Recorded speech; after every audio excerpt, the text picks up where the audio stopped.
ನಮಸ್ಕಾರ. ಕನ್ನಡ ಒನ್ ನ್ಯೂಸ್ಗೆ ಸ್ವಾಗತ. ನಾನು ನಿಶ್ಮಾ ಇರ್ಷಾದ್.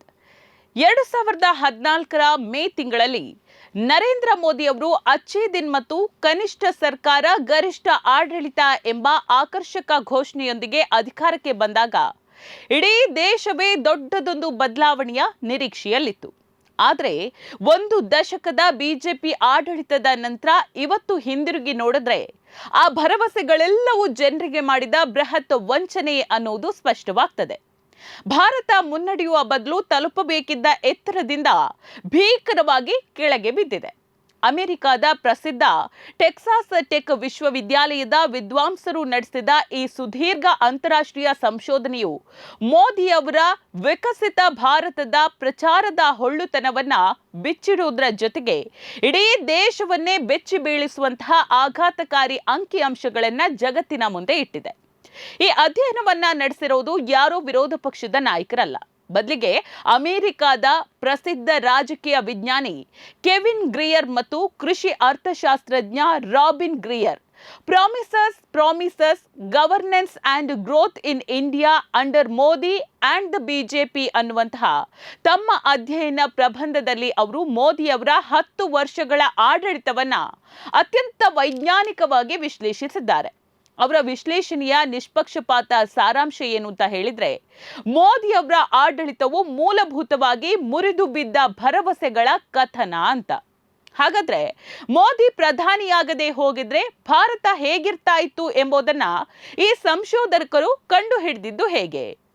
ಇದಕ್ಕಾಗಿ ಅವರು ಸಿಂಥೆಟಿಕ್ ಭಾರತ ಅಥವಾ ಕೃತಕ ಭಾರತ ಅನ್ನುವಂತಹ ಅತ್ಯಂತ ವೈಜ್ಞಾನಿಕ ಮಾದರಿಯನ್ನ ಬಳಸ್ತಾರೆ. ಮೋದಿ ಸರ್ಕಾರ ಅಧಿಕಾರಕ್ಕೆ ಬರುವುದಕ್ಕಿಂತ ಮುಂಚಿನ 30 ವರ್ಷಗಳ ದತ್ತಾಂಶಗಳನ್ನ ತಗೊಂಡು ಭಾರತದಷ್ಟೇ ವೇಗವಾಗಿ ಬೆಳೀತಾ ಇದ್ದ ಚೀನಾ, ಬ್ರೆಜಿಲ್, ಬಾಂಗ್ಲಾದೇಶ, ವಿಯೆಟ್ನಾಂ ಸೇರಿದಂತೆ 14ಕ್ಕೂ ಹೆಚ್ಚು ಪ್ರಮುಖ ದೇಶಗಳ ಆರ್ಥಿಕ ಸ್ಥಿತಿಯನ್ನ ಒಟ್ಟುಗೂಡಿಸಿ ಈ ನಕ್ಷೆಯನ್ನ ರೂಪಿಸಲಾಗಿದೆ.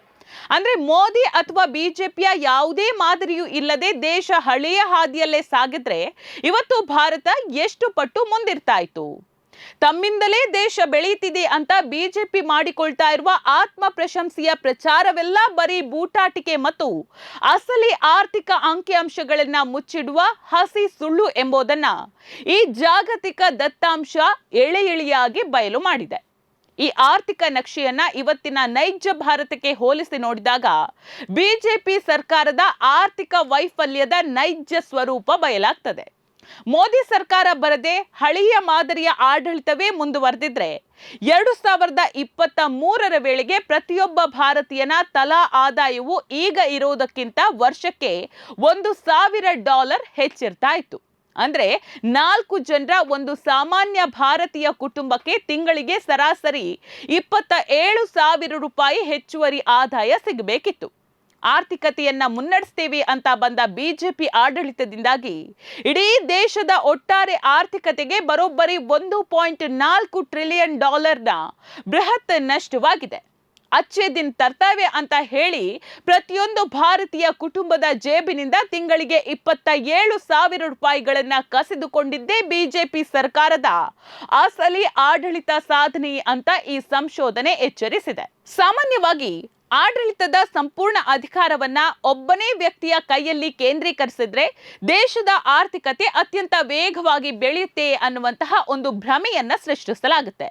ರಾಜಕೀಯ ವಿಜ್ಞಾನದಲ್ಲಿ ಇದನ್ನ ಸ್ಟ್ರಾಂಗ್ ಮ್ಯಾನ್ ಬಾರ್ಗೇನ್ ಅಂತ ಕರೆಯಲಾಗುತ್ತೆ. ಆದ್ರೆ ಮೋದಿಯವರ ಈ ಅತಿಯಾದ ಏಕಪಕ್ಷೀಯ ಮತ್ತು ಸರ್ವಾಧಿಕಾರಿ ಮಾದರಿಯ ಆಡಳಿತದಿಂದ ಭಾರತಕ್ಕೆ ಎರಡೂ ಕಡೆಯಿಂದಲೂ ಕೂಡ ಭಾರಿ ಒಂದು ಆಘಾತವಾಯಿತು. ಒಂದು ಕಡೆ ದೇಶದ ಪ್ರಜಾಸತ್ತಾತ್ಮಕ ಮುಕ್ತ ಸಂಸ್ಥೆಗಳನ್ನ ಸಂಪೂರ್ಣವಾಗಿ ದುರ್ಬಲಗೊಳಿಸಿ ಪ್ರಜಾಪ್ರಭುತ್ವದ ಕೊಲೆ ಮಾಡಲಾಯಿತು. ಮತ್ತೊಂದೆಡೆ ದೇಶದ ದೈನಂದಿನ ಜಿಡಿಪಿ ಬೆಳವಣಿಗೆಯನ್ನ ಕೃತಕ ಮಾದರಿಗಿಂತಲೂ ತೀವ್ರವಾಗಿ ಕೆಳಗಡೆ ತಳ್ಳಲಾಯಿತು.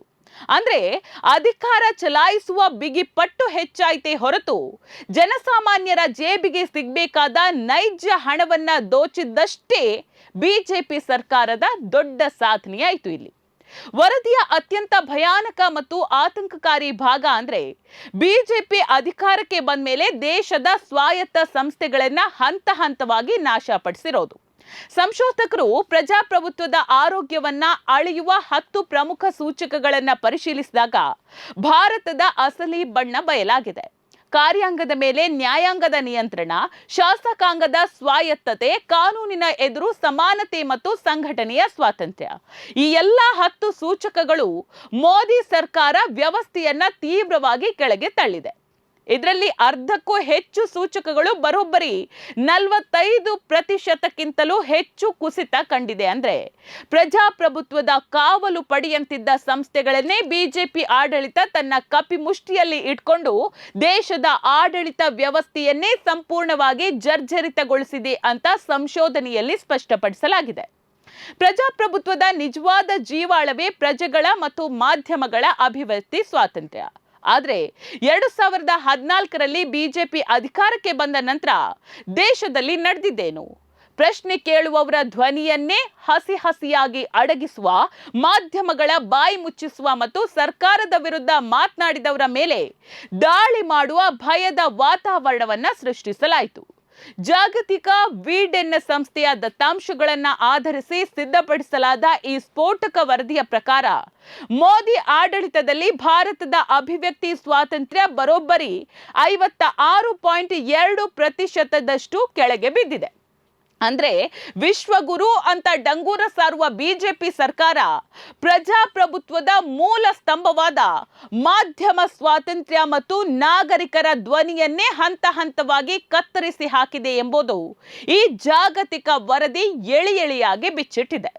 ಇನ್ನು ಧಾರ್ಮಿಕ ಸ್ವಾತಂತ್ರ್ಯದ ವಿಚಾರಕ್ಕೆ ಬಂದ್ರೆ ಪರಿಸ್ಥಿತಿ ಮತ್ತಷ್ಟು ಆಘಾತಕಾರಿಯಾಗಿದೆ.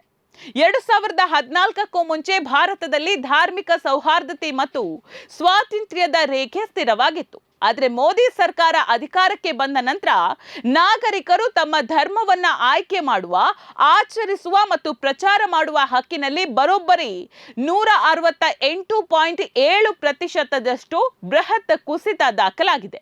ಅಂದ್ರೆ ಧರ್ಮದ ಹೆಸರಿನಲ್ಲಿ ಧ್ರುವೀಕರಣ ಹೆಚ್ಚಿಸಿ ಧಾರ್ಮಿಕ ಸ್ವಾತಂತ್ರ್ಯ ಕಸಿದುಕೊಳ್ಳಲ್ಪಟ್ಟಿದೆ ಎಂಬುದು ಜಾಗತಿಕ ದತ್ತಾಂಶಗಳ ಸ್ಪಷ್ಟ ತೀರ್ಮಾನವಾಗಿದೆ. 2014ರಲ್ಲಿ ನಾ ಖಾऊंगा ನಾ ಖಾನೆ दूंगा ಅಂತ ಗಂಟಲು ಹರ್ಕೊಂಡು ಭಾಷಣ ಮಾಡಿದ್ದ ಮೋದಿಯವರ ಮಾತುಗಳನ್ನೆಲ್ಲ ನಂಬಿ ದೇಶದ ಜನ ಬಿಜೆಪಿಗೆ ಅಧಿಕಾರ ಕೊಟ್ರು. ಅಂದು ಕಾಂಗ್ರೆಸ್ ಸರ್ಕಾರ ಬಿದ್ದಿದ್ದೇ ಭ್ರಷ್ಟಾಚಾರದ ಆರೋಪಗಳಿಂದ. ಆದರೆ ಕಳೆದ 10 ವರ್ಷಗಳ ಬಿಜೆಪಿ ಆಡಳಿತದಲ್ಲಿ ನಡೆದಿದ್ದೇನು?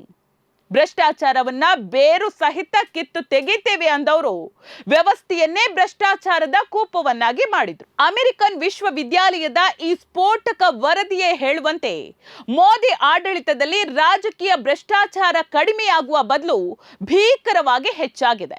ಅಂದ್ರೆ ಭ್ರಷ್ಟಾಚಾರ ಮುಕ್ತ ಭಾರತ ಕಟ್ತೀವಿ ಅಂತ ಬಿಜೆಪಿ ಭ್ರಷ್ಟಾಚಾರ ನಿರ್ಮೂಲನೆಯ ಹೆಸರಿನಲ್ಲೇ ಜನರಿಗೆ ಅತ್ಯಂತ ದೊಡ್ಡ ಮೋಸ ಮಾಡಿದೆ.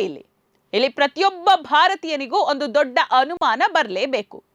ಆರ್ಥಿಕತೆಯೂ ಹಿನ್ನಡೆ ಕಂಡು ನಾಗರಿಕ ಹಕ್ಕುಗಳನ್ನು ಕಸಿದುಕೊಳ್ಳಲ್ಪಟ್ಟಿದ್ರೆ ಜನರು ಬಿಜೆಪಿಯನ್ನ ಮತ್ತೆ ಯಾಕೆ ಗೆಲ್ಲಿಸ್ತಾ ಇದ್ದಾರೆ ಅಂತ. ಅಮೆರಿಕನ್ ಸಂಶೋಧಕರು ಇದಕ್ಕೆ 2 ಸ್ಪಷ್ಟ ಕಾರಣವನ್ನ ನೀಡ್ತಾರೆ. ಮೊದಲನೇದು ಭಾರತದ ಫಸ್ಟ್ ಪಾಸ್ಟ್ ದಿ ಪೋಸ್ಟ್ ಚುನಾವಣಾ ವ್ಯವಸ್ಥೆ ಅಂತ. ಅಂದ್ರೆ ದೇಶದ ಬಹುಸಂಖ್ಯಾತ ಅಂದ್ರೆ 60% ಮತಗಳು ಹಂಚಿ ಹೋಗಿ ವಿರೋಧ ಪಕ್ಷಗಳು ಚದುರಿರೋದ್ರಿಂದ 37ರಿಂದ 40% ಮತ ಪಡೆಯುವ ಬಿಜೆಪಿಗೆ ಸುಲಭವಾಗಿ ಬಹುಮತ ಸಿಗ್ತಾ ಇದೆ.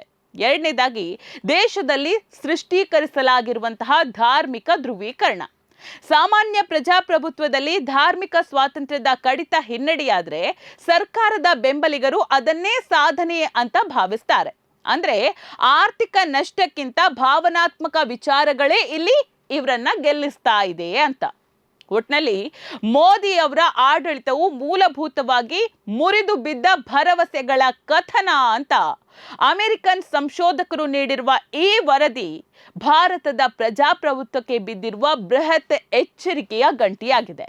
ಪ್ರತಿಯೊಂದಕ್ಕೂ ಕೂಡ ಕಣ್ಮುಚ್ಚಿಕೊಂಡು ಬೆಂಬಲಿಸುವ ಅಂಧ ಭಕ್ತರಿದ್ದಾರಲ್ಲ, ಅವರು ಈಗಲಾದ್ರೂ ಕಣ್ಣು ತೆರೆದು ನೋಡಬೇಕಿದೆ. ಇದು ದೇಶದ ವಿರೋಧ ಪಕ್ಷಗಳು ಮಾಡ್ತಾ ಇರುವಂತಹ ರಾಜಕೀಯ ಆರೋಪ ಅಲ್ಲ ಕಣ್ರಿ.